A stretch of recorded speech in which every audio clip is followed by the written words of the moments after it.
कैसे सहाय। आइए आज का पवित्र गिरजा आराधना शुरू करते हुए हम लोग गीत गाएंगे कुड़ुक डंडी से, प्रस्ताव की डंडी से। कुड़ुक डंडी नंबर 219। जिया कुद्दा लगी पाप गई टोड़ंग उर्बाशिन बेद्दा पोला लगी मलदा ना लग पाप गई टोड़ंग ई आप जिया कुद्दा लगी।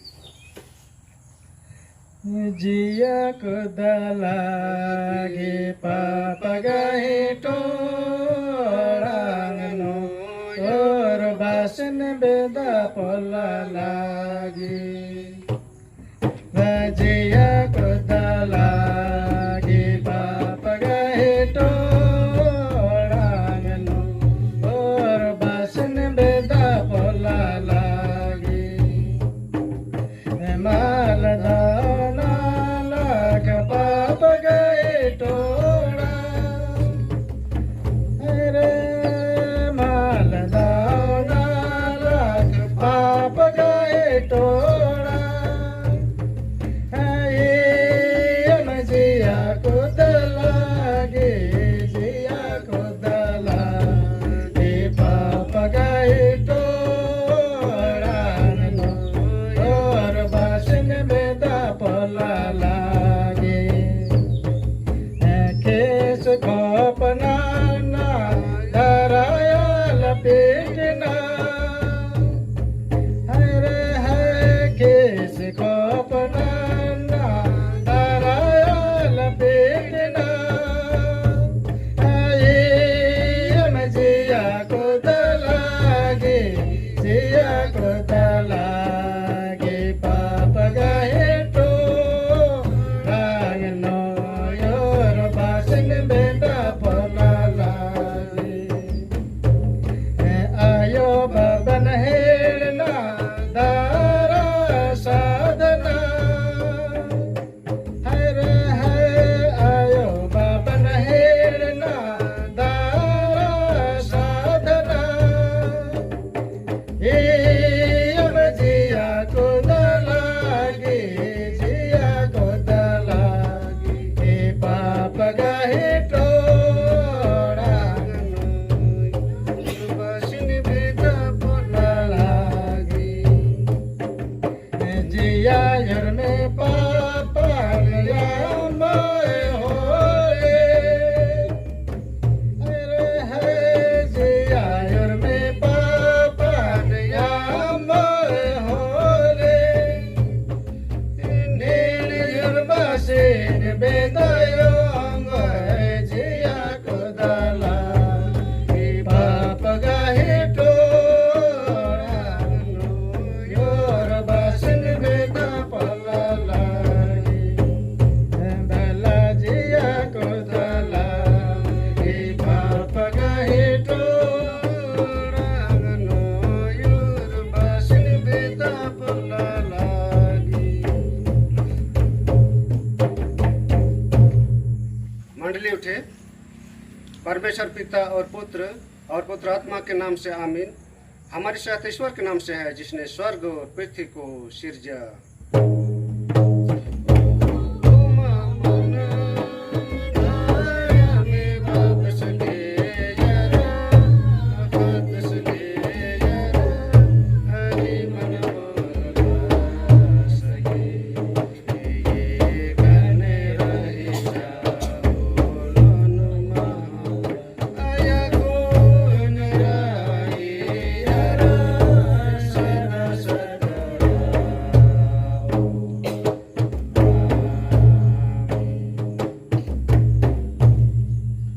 अब हम ईश्वर के सामने अपने पापों को घुटने टेक कर एक साथ मान लेवे। हे सर्वशक्तिमान ईश्वर दयालु पिता, हम दीनता से अपने सब पाप और अपराधों को तेरे सम्मुख मान लेते हैं। तू अपने प्रिय पुत्र हमारे प्रभु यीशु ख्रीस्त के कारण हम पर दृष्टि कर और हमारे सब पापों को क्षमा कर। आमीन।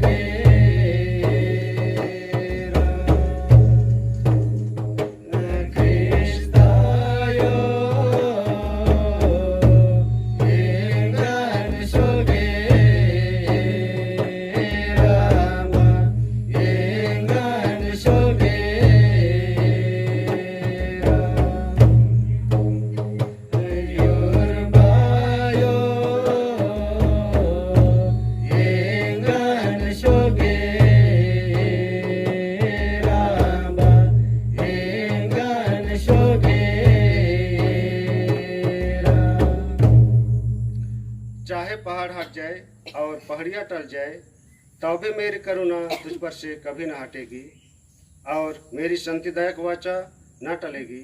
यहोवा जो तुझ पर दया करता है उसका यही वचन है। यशायाह 54:10। आमीन।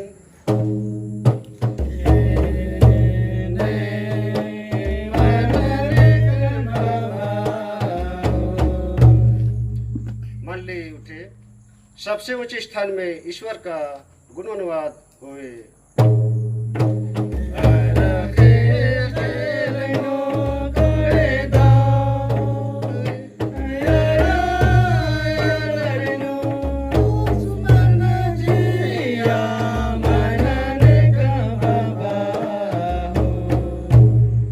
प्रभु तुम्हारे संग होए।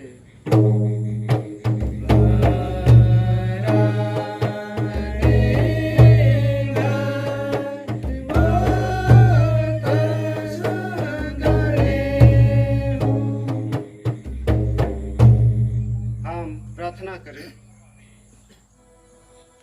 हे प्रभु परमेश्वर स्वर्गवासी पिता, हम पापी लोग मान लेते हैं कि हम में कुछ भी पाप भलाई नहीं है और हम अपने पाप के कारण अनंत मृत्यु के योग्य हुए हैं, क्योंकि जो शरीर से उत्पन्न हुए हैं सो शरीर है और तेरे राज्य को देख नहीं सकते हैं। परंतु हम तेरी विनती करते हैं कि हम पर अनुग्रह कर और अपने पुत्र हमारे प्रभु यीशु ख्रिस्त के कारण पवित्र आत्मा को हमारे मनों में भेज और हमको नया मनुष्य बना, जिससे हम जैसे पवित्र बपतिस्मा में हमसे वाचा दी गई है वैसे ही ख्रिस्त के द्वारा पाप की क्षमा पर निश्चयता सहित विश्वास करें, प्रतिदिन पुत्र आत्मा के चलाए हुए चले और अंत में सदा काल का जीवन पावे। आमीन।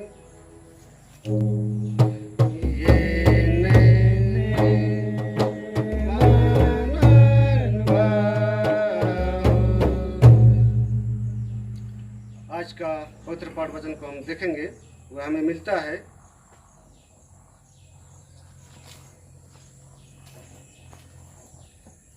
आज का पवित्र पाठ वचन इस प्रकार से है।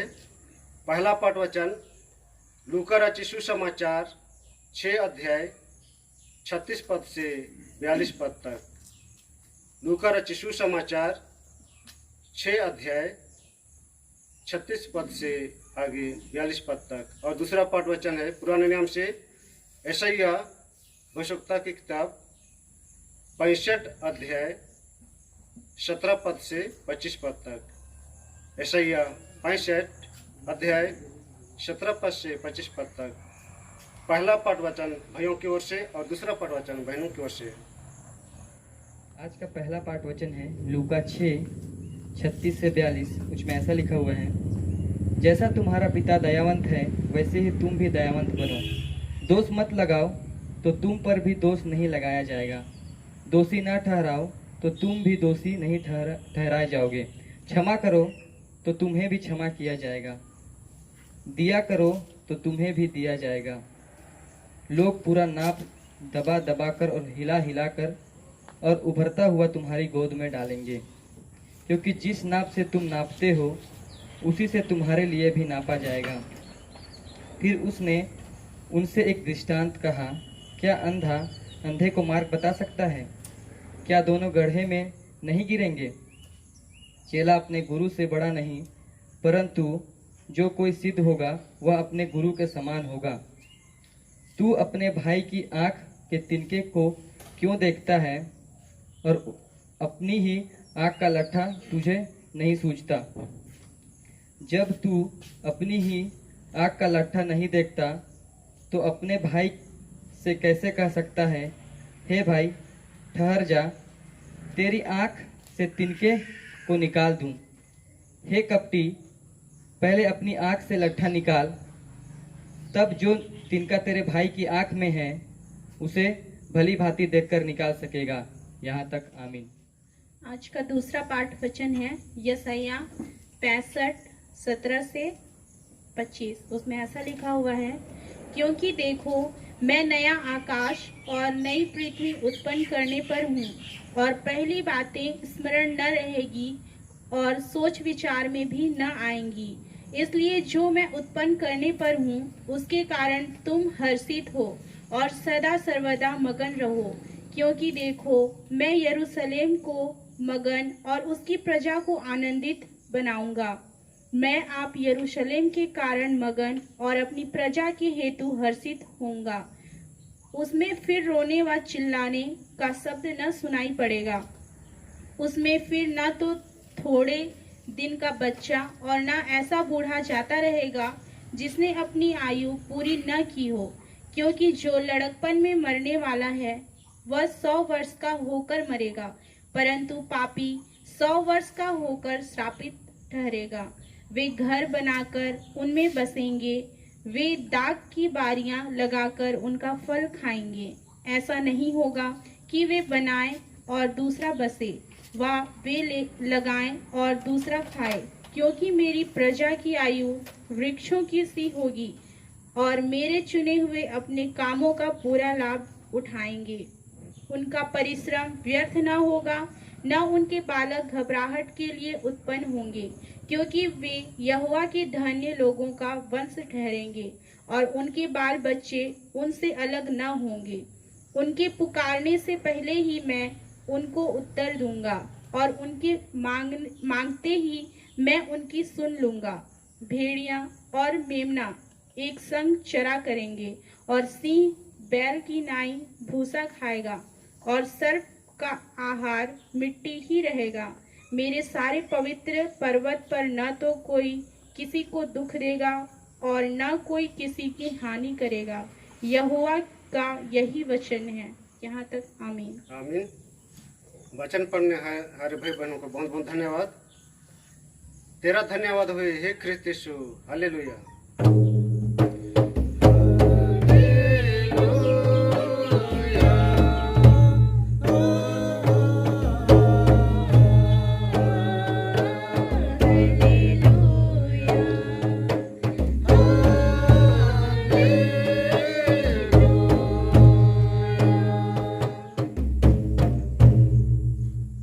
समस्त क्रिस्तानी कलीसिया के संग अपना महापवित्र विश्वास मान लेकर एक साथ योग कहें। मैं विश्वास करता हूँ परमेश्वर पिता पर, जो स्वर्ग और पृथ्वी का सर्वशक्तिमान सृजनहार है, और उसके इकलौते पुत्र अपने प्रभु यीशु ख्रिस्त पर, जो पवित्र आत्मा से गर्भ में आया, कुंवारी मरियम से उत्पन्न हुआ, पोंतियुस पिलातुस की आज्ञा से दुख उठाया, क्रूस पर चढ़ाया गया, मर गया, गाड़ा गया, पाताल में उतरा, तीसरे दिन मृतकों में से जी उठा, स्वर्ग पर चढ़ गया और परमेश्वर सर्वशक्तिमान पिता के दाहिने हाथ बैठा है, जहाँ से वह जीवितों और मृतकों का विचार करने को फिर आएगा। मैं विश्वास करता हूँ पवित्र आत्मा पर, एक ही पवित्र क्रिस्तानी कलीसिया, पवित्रों की संगत पर, पापों की क्षमा, देह के जी उठने और अनंत जीवन पर। आमीन।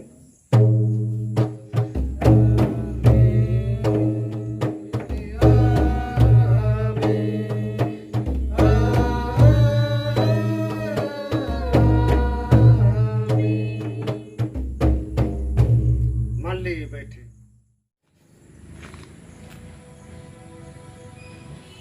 तुम्हें हमारे पिता परमेश्वर और प्रभु यीशु ख्रीस्त की ओर से अनुग्रह और शांति। आमीन।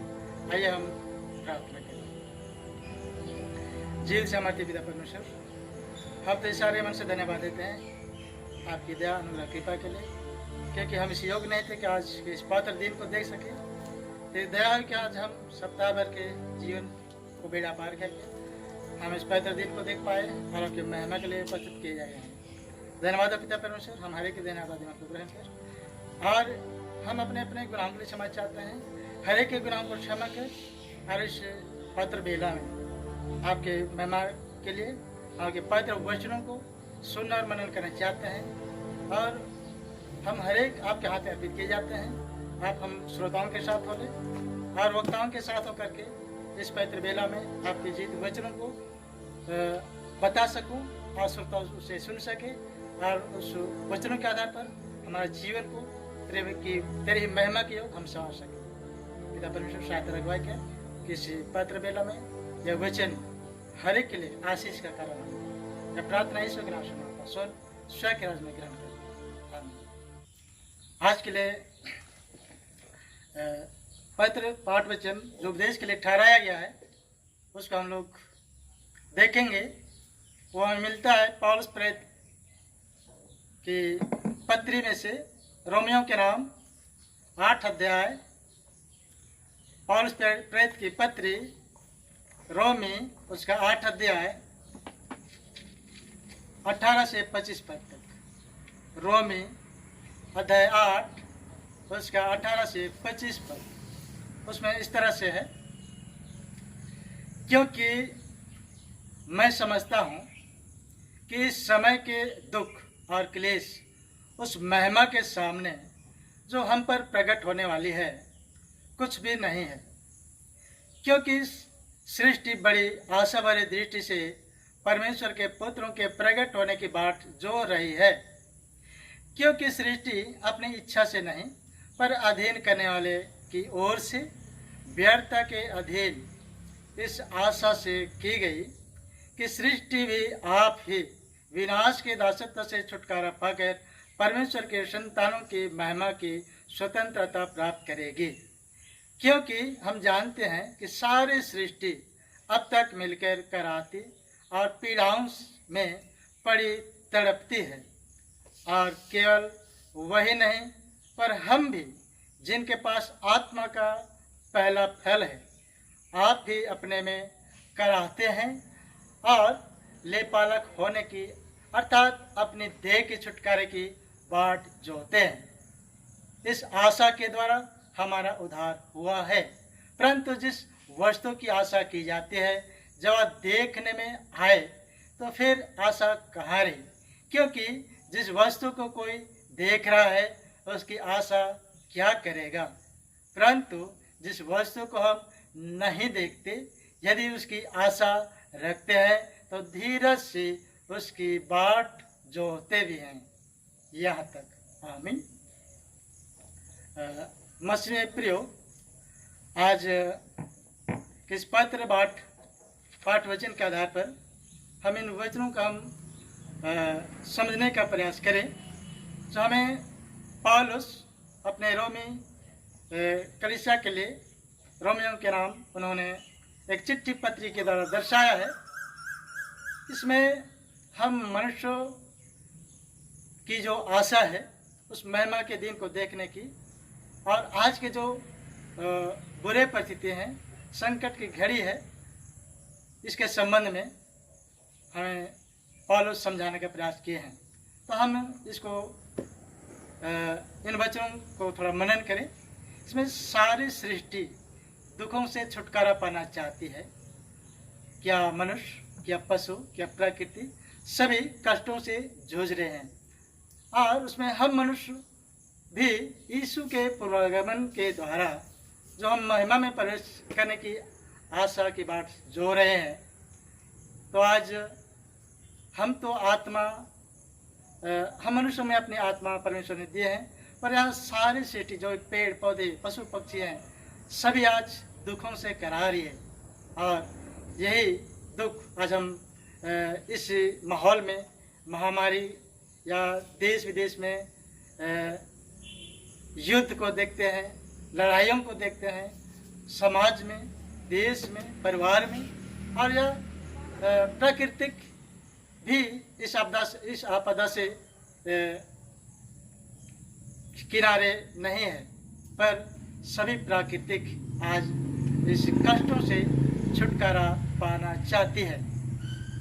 और यह हम विश्वासों को भी दुख का अनुभव क्यों ना हो, यदि हम उन दुखों की तुलना उस महिमा से करें जिसका वर्णन उस अंतिम दिन के विजय से है, तब वे दुख हमें महत्वहीन दिखाई देते हैं। उस दिन भौतिक सृष्टि जो आदम के पाप के कारण पीड़ित रही है, जिसको हम उत्पत्ति अध्याय 3 17 से 18 के पदों में हम जिस समय इस सृष्टि में पाप आया उसको हम देख सकते हैं। अर्थात आदम के पाप के कारण हम सभी श्रापित हैं, और उसी श्रापित से हम अब छुटकारा पाना चाहते हैं, जो मानव जीवन के साथ अपनी पूर्ण महिमा में हम प्रवेश करें, तो यह पाप के समस्त प्रमाण समाप्त हो जाएंगे और विश्वासी मृतकों में से आत्मिक अविनाशी देह के साथ जो आने वाले जीवन के अनुरूप होगी जी उठेंगे। पहला कोरिन्थ 15 अध्याय उसका 42 से 57 पदों में हम पाते हैं। उसको हम थोड़ा सा समझने का प्रयास करें। पहला कोरिन्थ 15 अध्याय उसका 42 पद से लेकर के आगे है, पर उसमें हम 50 पद से आगे देखेंगे कि हे भाइयों, मैं कहता हूँ कि मांस और लहू परमेश्वर के राज के अधिकारी नहीं हो सकते, न नाशवान अविनाशी की अधिकारी हो सकता है। देखो, मैं तुझे भेद की बातें कहता हूँ कि हम सब नहीं सोएंगे, परंतु सब बदल जाएंगे, और यह क्षण भर पलक मारते ही अंतिम तुरही फूकते ही होगा, क्योंकि तुरही फूकी जाएगी और मुर्दे अविनाशी दशा में उठाए जाएंगे और हम बदल जाएंगे, क्योंकि अवश्य है कि यह नाशवान देह अविनाशी को पहन ले और यह मरणहार देह अमरता को पहन ले। और जब यह नाशवान अविनाश को पहन लेगा और यह मरणहार अमरता को पहन लेगा, तब वचन जो लिखा हो पूरा हो जाएगा। जय ने मृत्यु को निगल लिया, हे मृत्यु तेरी जय कहाँ रही, हे मृत्यु तेरा डंक कहाँ रहा। मृत्यु का डंक पाप है और पाप का बल व्यवस्था है, परंतु परमेश्वर का धन्यवाद हो जो हमारे प्रभु यीशु मसीह के द्वारा हमें जयवंत करता है। मसीह प्रो, आज हम मसीह यीशु के द्वारा हम पापों से छुटकारा पाते हैं और हम परमेश्वर के राज के वारिस हो सकते हैं। और वही आज यीशु पर विश्वास, ये आज हमें बचाता है, और इसलिए मसीह का विश्वास हम हर एक को करने की आवश्यकता है। इस कारण कि उस समय उन वस्तुओं का आनंद हम नहीं उठा पाते जिसकी प्रतिज्ञा परमेश्वर ने की है, किंतु धीरता के साथ विश्वास पूर्वक हम भविष्य की हम आशा रखते हैं। और ये आशा जो हम अनदेखे परमेश्वर, जिसको हम इब्रानी की पुस्तक 11 अध्याय उसका पहले पद में लिखा गया है कि विश्वास आशा की हुई वस्तुओं की निश्चयता और अनदेखी वस्तुओं का प्रमाण है। अर्थात हम विश्वास उन वस्तुओं पर करते हैं जिसको हम देखे नहीं हैं। जिस वस्तु को हम देखे रहते हैं उस पर विश्वास करने की कोई आवश्यकता नहीं है। इसलिए कि आज हम इस पुस्तक को देखते हैं तो यह हमारी आंखों के सामने है, इसमें विश्वास करने की आवश्यकता नहीं है। पर जिस वस्तु को हम नहीं देखते हैं, जो हमारे आंखों से ओझल में है, उसी बातों पर हमें विश्वास करने की आवश्यकता होती है। आज यीशु मसीह को हमने नहीं देखा है, परमेश्वर को हमने नहीं देखा है, पर उसी परमेश्वर ने मसीह यीशु के लहू के द्वारा हम हर एक की छुटकारा दिए हैं। और जब वह अंतिम घड़ी जब न्याय के लिए आएंगे, हम उसी बात की आशा रखते हैं कि हम परमेश्वर के राज में महिमा के साथ प्रवेश किए जाएंगे। दूसरी बात कि हम एक दूसरे पर दया करें। हम एक दूसरे पर दया करें, इसलिए दया करें ताकि हम पर भी दया की जाएगी। हम दोष ना लगाएं। प्रभु के सम्मुख जाने से पहले हमें अपने बुरे विचारों को त्याग देने चाहिए। जब हम चर्च आते हैं, हम प्रभु के सामने धन्यवाद देने के लिए आते हैं, तो वचन कहता है कि जब तुम्हारा बैरी से यदि तुम मेल मिलाप ना करो तो तुम्हारा पाप क्षमा नहीं होगा। इसलिए पहले तुम अपने पापों को, अपने बुरे विचारों को त्याग दो और तब अपने भाई से मेल मिलाप करके प्रभु के सम्मुख अपना दान जमा करें। तब आपकी धन्यवादी मन ग्रहण के योग हो सकती है। इसलिए वचन साफ आज हमारे जीवन के लिए अगुवाई करती है कि हम आज परमेश्वर के राज में किस तरह से प्रवेश कर सकते हैं। यदि हम एक दूसरे से बैर करें, एक दूसरे पर यदि हम दया नहीं करते हैं, तो हम परमेश्वर से भी हम क्षमा या उससे हम दया नहीं पा सकते हैं। इसलिए कहा गया कि क्षमा करो तो तुम्हारे भी पाप क्षमा की जाएगी। मसीह प्रियो, आज हम क्षमा करने के लिए हम सीखे। हम दूसरों पर दया करने के लिए जाने, और यही दया और क्षमा और अच्छे विचार आज हमें परमेश्वर तक पहुंचा सकती है। यदि हम कहें कि हम प्रभु के पास पहुंचे, तो इसलिए मत्ती रचित सुसमाचार 7वें अध्याय उसका 21 पद में कहता है कि हे प्रभु करने वाले परमेश्वर के राज के वारिस ना होंगे। इसलिए कि हम लंबे चौड़े बातों से प्रभु के पास आना तो चाहते हैं, लेकिन दूसरों पर दया हम नहीं कर सकते। इसलिए चाहे कि हम यदि परमेश्वर के महिमा में प्रवेश करना चाहते हैं, उसके वारिस होना चाहते हैं, तो हमें एक दूसरे पर दया करने की आवश्यकता है। और तीसरी पद हम देखेंगे, एक नई सृष्टि जो है महिमा के दिन की आशा है। नई सृष्टि जो महिमा के दिन की आशा है, हम उसकी आशा देख रहे हैं, उसकी बाट जो रहे हैं। भविष्यवक्ताओं के समय इस्राएलियों की जो स्थिति थी, मसीह का राज्य नए यरूशलेम की स्थिति भिन्न होगी। यह राज्य वर्तमान का सुधारा हुआ नहीं, पर बिल्कुल नया होगा। यह नई सृष्टि है। इसमें जीवन का गुणात्मक स्तर वर्तमान संसार के जीवन से भिन्न होगा। दुख आनंद में बदल जाएगा। जीवन छोटा नहीं होगा, पर परमेश्वर न्याय से कार्य करेगा। लोगों को पूरी संतुष्टि होगी। वे दुख और निराशा का अनुभव नहीं करेंगे, जो पाप का परिणाम है, बल्कि जैसे परमेश्वर चाहता है जीवन का आनंद उठाएंगे। पाप की अनुपस्थिति होगी। परमेश्वर की संगति में संपूर्ण प्राकृतिक लाभान्वित होगा। शांति का साम्राज्य होगा। कोई हिंसक जंतु का डर नहीं होगा। सब एक साथ रहेंगे। कोई किसी का हानि नहीं करेगा। यही नई सृष्टि कहलाता है, और वह कहलाएगा। इसकी हम आशा देख रहे हैं, पर इसे प्रवेश करने के लिए विश्वासी होकर हमें अनदेखी वस्तुओं पर हम जो बाहर जोते हैं, उसको विश्वासता के साथ, धीरजता के साथ, हम एक दूसरे से मेल और प्रेम और दया और सहानुभूति के साथ यदि हम बाहर जोते हैं, तो हम नई सृष्टि और उस परमेश्वर की महिमा के लिए हम प्रवेश कर पाएंगे। मसीह प्रियो, आज का वचन जो हमारे जीवन के लिए दिया गया है, हम और आप सबों को बहुत आज से आशीष प्रदान करें। आमीन। इसी में हम लोग वचन के आलोक में भजन गीत गाएंगे। हमरे तो जाब जाब रे बड़ सुंदर देश, देश रे बड़ सुंदर देश। हमरे तो जाब जाब रे बड़ सुंदर देश, देश रे बड़ सुंदर देश। हमरे तो जाब जाब रे बड़ सुंदर देश, देश रे बड़ सुंदर देश। नद मद नदी बहे फूल फुल करवा, रस रे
हमरे तो जाब जाब रे बड़ सुंदर देश देश रे बड़ सुंदर देश।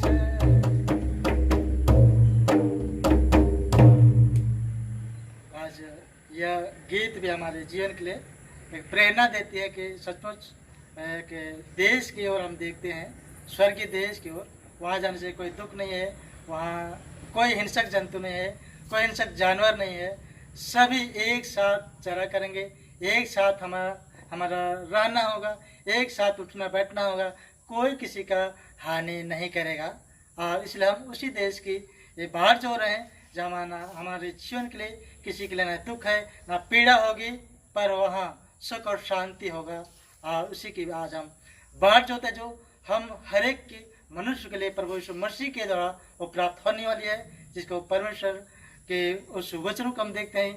यीशु ने कहा कि मार्ग सत्य जीवन मैं ही हूँ, बिना मेरे द्वारा के पिता के पास नहीं पहुँच सकता है। आज हम यीशु के द्वारा ही उस जगह पहुँच सकते हैं जहाँ शांति का राज है, जो हमारे जीवन के लिए जुगा ना जुग होगा। परमेश्वर इन वचनों के द्वारा हर एक को आशीषित करें। आमीन। आइए हम दुआ करें। जीत समझती पिता परमेश्वर, हम सारे मनुष्य तुझे धन्यवाद देते हैं किसी वचनों को सुनने और सुनाने में तूने सहायता, अगुवाई और मार्गदर्शन दिया, जिसको हम एक वक्ता होकर के बोल नहीं सकते थे। हमारे पास बोलने की शक्ति नहीं है, बल नहीं है, ज्ञान नहीं है, बुद्धि नहीं है, पर आपने ज्ञान और बुद्धि और समझ दिया, जिन ज्ञान और बुद्धि के माध्यम से श्रोता के सम्मुख इस ऑनलाइन के माध्यम से सुनाने में सहायता और मदद किया है। और इन वचनों को जो श्रोता जहाँ कहीं भी बैठे हैं सुन रहे हैं, उन वचनों के द्वारा आशीषित होने पाए, उनका जीवन स्वर्गीय सुख के आनंद को पाने के लिए तैयार हो सके। इन वचनों के द्वारा सभी अपने जीवन को संवार सके। हर एक के गुनाह को क्षमा कर, और यह प्रार्थना यीशु के नाम से मांगता सुन सैकड़ा। आमीन। और ईश्वर की शांति जो समस्त ज्ञान से ऊर्ध्व है, आप सबों के मन और हृदय की रक्षा करे, आपसे लेकर सदा लो। आमीन। इसी समय हम लोग दूसरा गीत गाएंगे, और हम सिनी भी उगाही करते हैं, हम सिनी भी उगाही करेंगे, और इसमें 347 क्रोडंडी से गाएंगे। 347 क्रोडंडी से, उसमें इस तरह से है। एका लेखा आनंद मानो परादेश कालोर गे, एका लेखा आनंद मानो, धर्मी अलग परादेश कालोर, पापी अलग नरक गति कालोर। हम लोग इसको लगातार गाएंगे। ये लेखा आनंद मानो परदेश का लोर गे, ये लेखा आनंद मानो भल, ये लेखा आनंद मानो परदेश का लोर गे, ये लेखा आनंद मानो धार में आला परदेश का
सभी बातों के लिए अंतिम प्रार्थना करें, जिसको बनते हुए खड़े हो जाएंगे।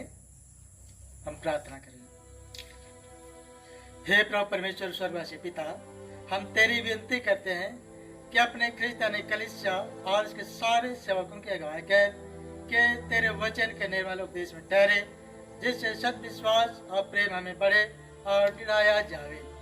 हे प्रभु, भारत रिपब्लिक के हमारे राष्ट्रपति, प्रधानमंत्री, इस प्रांत के राज्यपाल, मुख्यमंत्री, राष्ट्रीय एवं राज्य के सभाओं और मंत्रिमंडलों, सब न्यायों और हाकिमों और सब राज कर्मचारियों को आशीष दे और उसकी अगुवाई कर कि वे न्याय और धर्म से देश की सेवा करे और हम कुशल चयन से सारी भक्ति और गंभीरता से काल बितावे।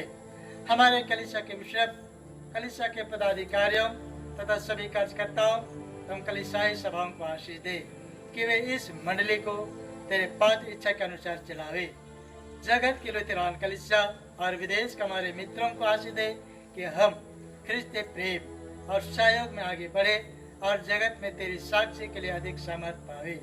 हमारे कलीसिया के सब काम पर आशीष दे, लड़के लड़कियों की शिक्षा पर आशीष दे कि तेरे डर और प्रेम में बढ़ते जावे। कलीसिया के विद्यालयों और अन्य संस्थाओं को संभाल और उनको बढ़ती दे और उनके द्वारा कलीसिया के लिए आत्मिक और लौकिक आशीष दे। खेती बाड़ी और हर एक काम, उद्यम, नौकरी, व्यवसाय और श्रम को सफल कर, जिससे हर कोई सुविवेक से तेरे आगे चले और अपनी जीविका पावे।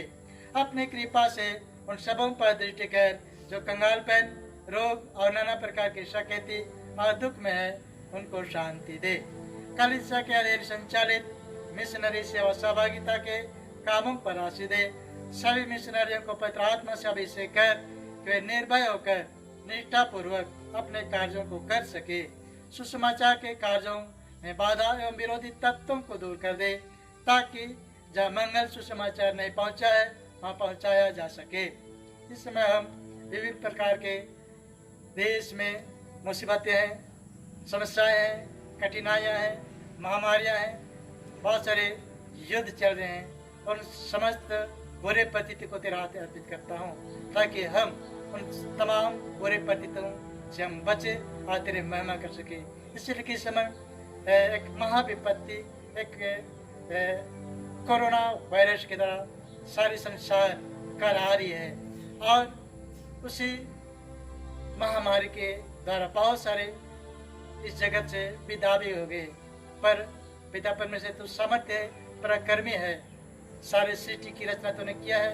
उन वायरस को भी तू हम मनुष्यों से दूर कर दे, उसे नष्ट कर दे, ताकि सारी सृष्टि उन महाविपत्ति से, उस महाकरुणा से बच पाए और उसमें आपकी महाकरुणा का फल हमें जीत बचा पाए। पिता परमेश्वर तो हम हर एक के ऊपर अपनी दया और अनुग्रह प्रकट कर हमारे पापों का लेखा ना ले, पर हम हर एक अपने पापों से पश्चाताप करें, उनसे छुटकारा पाने के लिए हम आपके पास आते हैं। ऐसा मन दे कि सभी अपने अपने पापों से पश्चाताप करके उन महामारियों से सभी छुटकारा पाएं।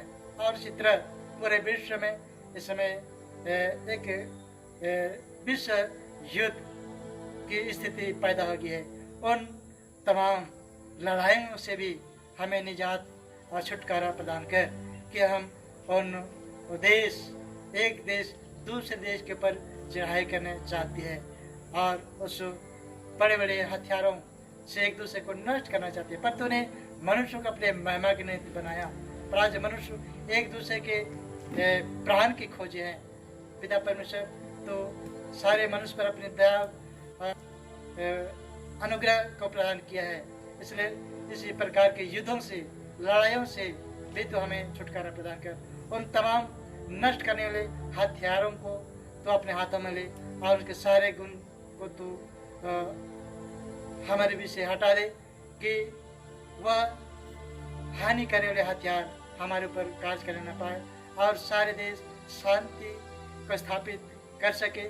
सभी के लिए शांति का राजकुमार होकर के तूने आया, सबों के मन में तो शांति को स्थापित कर एक देश दूसरे पे देश के लिए प्रेम की भावना को उत्पन्न करे और ऐसा मन दे कि सभी प्रेम और सहिष्णुता से सभी राज्य, सभी देश, सभी जाति और सभी धर्म के लोग एक साथ रह सके और तेरी महिमा कर सके।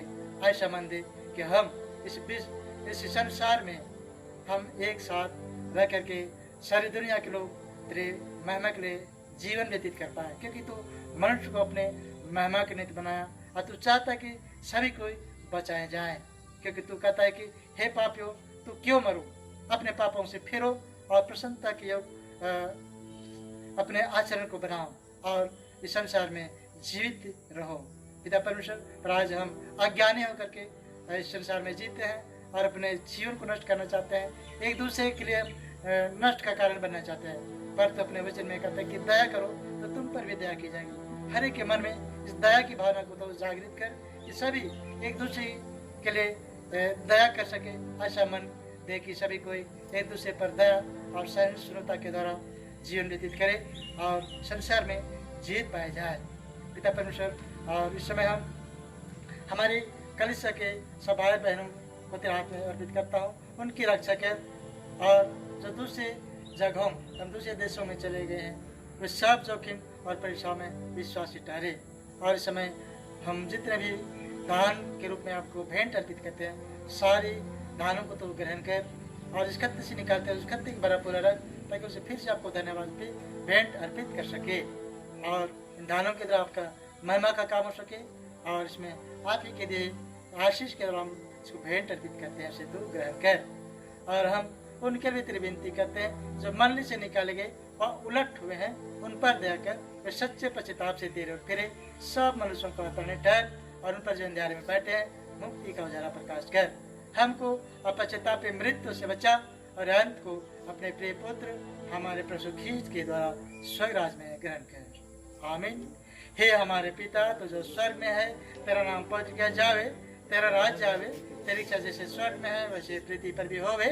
हमारे प्रतिदिन की रोटी आज हमको दे और हमारे अपराधों को क्षमा कर, जैसे हम भी अपने अपराधों को क्षमा करते हैं। और हमको परीक्षा में मत डाल, परंतु बुराई से बचा, क्योंकि राज्य, पराक्रम और महिमा सदा तेरी है। आमीन।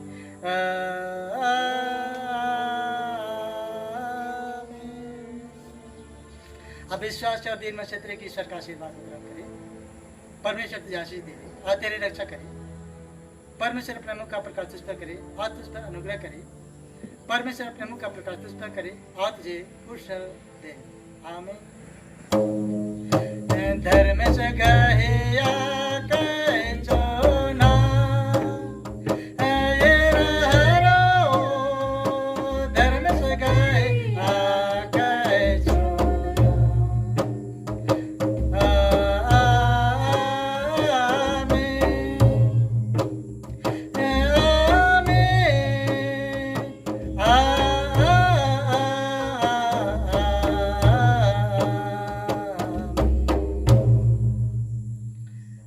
सभी भाई बहनों को यीशु सहाय